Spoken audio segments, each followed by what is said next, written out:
त्याच्यावर माहित आहे मला बंधन आहेत, बोलता येणार नाही.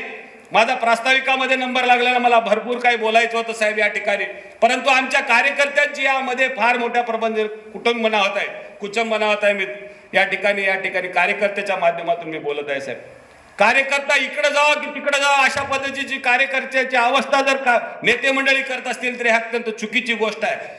त्यामुळे आपल्याला विनंती आहे साहेब, यावेळेस ही जागा भारतीय जनता पार्टीकडे असली पाहिजे आणि भारतीय जनता पार्टीच्या कार्यकर्त्यामधून या ठिकाणी उमेदवार दिला पाहिजे. त्याच्याकडे किती पैसा आहे, त्याची काय प्रॉपर्टी आहे, त्यानं काय करते हे न बघता भारतीय जनता पार्टीच्या सर्वसामान्य कुटुंबाला नायगाव विधानसभेची उमेदवारी द्यावी आणि आपण खंबीरपणाने या ठिकाणी उभा राहाल अशी अपेक्षा आमची आहे साहेब. सर्वसामान्य जोपर्यंत तुम्ही सर्वसामान्य कार्यकर्त्याला मोठं करणार नाही तोपर्यंत सर्वसामान्य कार्यकर्त्यांचा विकास होणार नाही. मी तुम्हाला सांगतो, सर्वसामान्य कुटुंबाचा आज कोणीही वाली नाही. आज कोणाच्या दाराला जाय, ज्या पद्धतीने तुमच्या दाराला आल्यानंतर 1000 लोक दिसत आहेत, परंतु आमच्या आमदाराकडे गेल्यानंतर घराला एक माणूस दिसत नाही. फक्त चाटुकार करणारे माणसं जर दिसत असतील तर भारतीय जनता पार्टी कसं वाढणार आहे? मला कार्यकर्त्याची गरज नाही, मला कार्यकर्त्या नेत्याची गरज नाही, मला लोक माझ्यासोबत आहेत. अरे लोक कोण सोबत आहेत तुमच्या? मला बोलायचं नव्हतं, पण साहेब या ठिकाणी आमच्या भावना, मी जे बोलालो ते कार्यकर्त्यांची भावना आहे या ठिकाणी. आज जे काम आहेत ते कोण, उमरीचा कोणता कार्यकर्ता, सवई धर्माबादचा कोण, मोहित, या ठिकाणी काँग्रेसचे जे प्रचारक होते गेल्या वेळेस हे काम करतायत. मग आम्ही कार्यकर्त्यांनी तुम्हाला याच्यासाठी निवडून दिले का?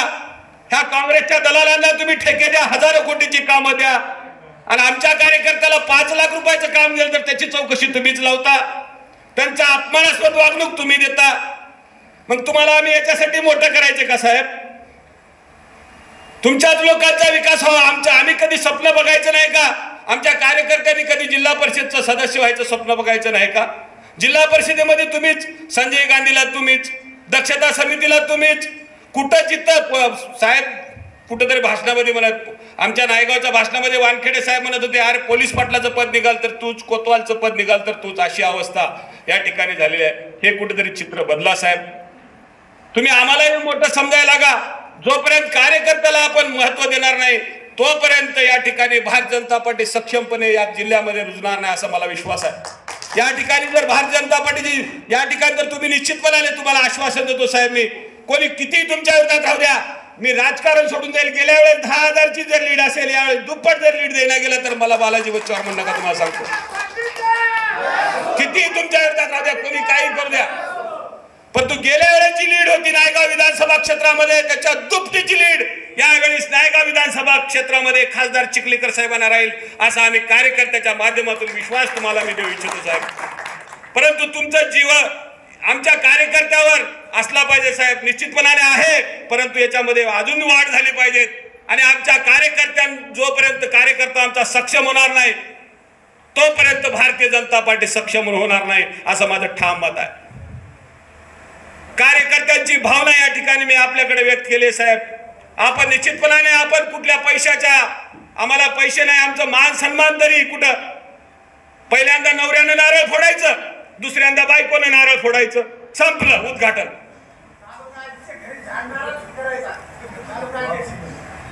ही कुठेतरी भावना कार्यकर्त्यांची ओळखा साहेब या ठिकाणी कोणी बोलत नाहीये. ह्या ठिकाणची प्रत्येक कार्यकर्त्याची भावना आहे. होय बा म्हणणारे जर माणसं तुम्हाला जर खात असतील तरी आमच्या कार्यकर्त्यांना शक्य नाही. नायगाव तालुक्यामध्ये काम करत असताना, जुना बिलोली तालुक्यामध्ये कार्यकर्त्यांचे घर उद्ध्वस्त झाले. या ठिकाणी एकाला 10 केसेस प्रत्येक कार्यकर्त्यांच्या याच्यावर आहेत. आम्ही 50 लोक जेलमध्ये गेलोत नायगाव तालुका व्हावा म्हणून. एवढी दहशत या ठिकाणी होती सगळ्यांची. आपल्याला माहित आहे नायगाव बिलोली जुना तालुका म्हणजे प्रस्थापितांचा हा नायगाव विधानसभा नवीन झालेला क्षेत्र. आम्हाला अशोक पाटील आज आमच्यासोबत आहेत, गेल्या वेळेस ते काँग्रेसमध्ये होते, तेच आम्हाला हसायचे, यार तुमचं कुठे दिवा लागणारा म्हणायचे होते. तुम्हाला सांगतो, एवढ्या वाईट परिस्थितीमध्ये आम्ही नायगाव विधानसभा क्षेत्रामध्ये काम केलेलं असताना आज भारतीय जनता पार्टीचं गेल्या 2-3 टर्म पासून आम्ही विधानसभेमध्ये 10,000, 15,000, 10,000, 15,000ची लीड आहे. आणि मी या ठिकाणी तुम्हाला आश्वस्त करू इच्छितो सर्व कार्यकर्त्यांच्या माध्यमातून, आपल्याला यावेळेस काम करायचं आहे. चिखलीकर साहेबाचा दोन्ही हात वरी करून सांगा, प्रताप पाटील चिखलीकर तुम आगे बढ़ो, प्रताप पाटील चिखलीकर साहब तुम आगे बढ़ो. आणि यावेळेस आपल्याला या ठिकाणून संदेश घेऊन जायचा आहे, किंतु परंतु मनात ठेवायचं नाही. गेल्या वेळेस जेवढी लीड दिली त्याच्यापेक्षा मी आश्वासन साहेबांना देऊ का आपण डबलची लीड देणार आहात अशा पद्धतीने.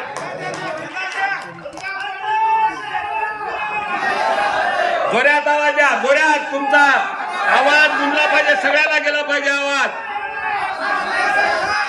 प्रताप पाटील अंगार है, प्रताप पाटील अंगार है, मनेरचा वाघ प्रताप पाटील चिखलीकर तुम आगे बढ़ो. धन्यवाद. थांबलो. जय. एबीपी माझा, उघडा डोळे बघा नीट.